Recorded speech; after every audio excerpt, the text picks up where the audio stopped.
জনপ্রতিনিধি নির্বাচন করার ক্ষেত্রে আপনি যদি জেনে শুনে অন্যায়ের পক্ষ অবলম্বন করেন তো আল্লাহর কাছে আপনি দাঁড়ানোর জন্য তৈরি থাকেন। দেশের দায়িত্ব নেওয়া আমানত, যিনি আমানত রক্ষা করবে তার পক্ষ অবলম্বন করা এটা আমানত। মুসলমান জেনে শুনে কোন দুর্নীতিবাজের পক্ষ অবলম্বন করা এটা খেয়ানত, এটা অন্যায়ের পক্ষপাতিত্ব করা। এটা আসলেই ঠিক, এটা রেডিমেড ঠিক না। মাহফিলে অনেক সময় হুদাই ঠিক কোন, কিন্তু এটা আসলেই ঠিক। জেনে শুনে অন্যায়ের পক্ষ। এখন মনে মনে অনেকে বলে এটা কারে বললো হুজুরে, মনে হয় আমারে। তো আপনি দুর্নীতিবাজ হলে তো আপনারই কইছি। আজকে মঞ্চে যারা আছেন যদি আমরা মুনাফিকি না করি, মঞ্চে যারা আছে যদি মুনাফিকি না করি,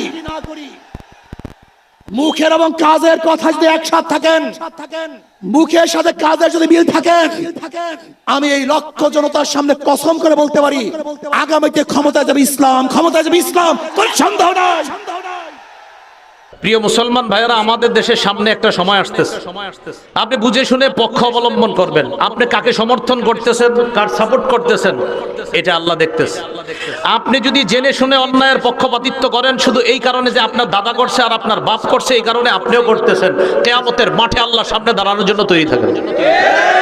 অন্যায়ের পক্ষপাতিত্ব করা খেয়ানত। সূরা নিসা 103 নম্বর আয়াতে আল্লাহ বলেন, ওয়ালা তাকুন লিল খাইনিনা খাসিমা, নবী খেয়ানতকারীদের পক্ষ অবলম্বনকারী আপনি হবেন না।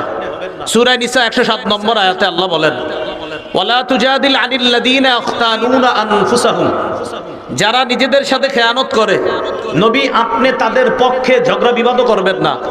একজন ব্যক্তি অন্যায় করছে, এই অন্যায় জানার পরেও যদি কোনো আইনজীবী কোর্টের মধ্যে গিয়ে এই অন্যায়ের পক্ষে লড়ে আর এটাকে ন্যায় প্রমাণ করার চেষ্টা করে, তো সেই আইনজীবীকে জানায়া দেন কিয়ামতের মাঠে আল্লাহর সামনে দাঁড়ানোর জন্য।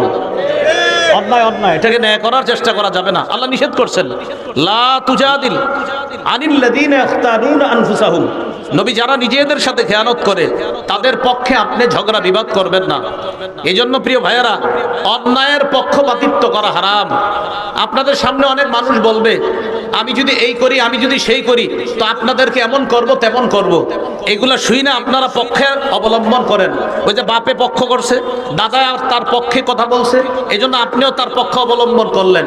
যেই মাত্র পক্ষে অবলম্বন করলেন, করার সাথে সাথে কিছুদিন পরে আপনাকে বাঁশ দেওয়া শুরু করলো।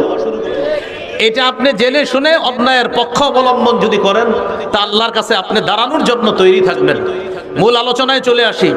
জনপ্রতিনিধি নির্বাচন করার ক্ষেত্রে আপনি যদি জেনে শুনে অন্যায়ের পক্ষ অবলম্বন করেন তো আল্লাহর কাছে আপনি দাঁড়ানোর জন্য তৈরি থাকেন।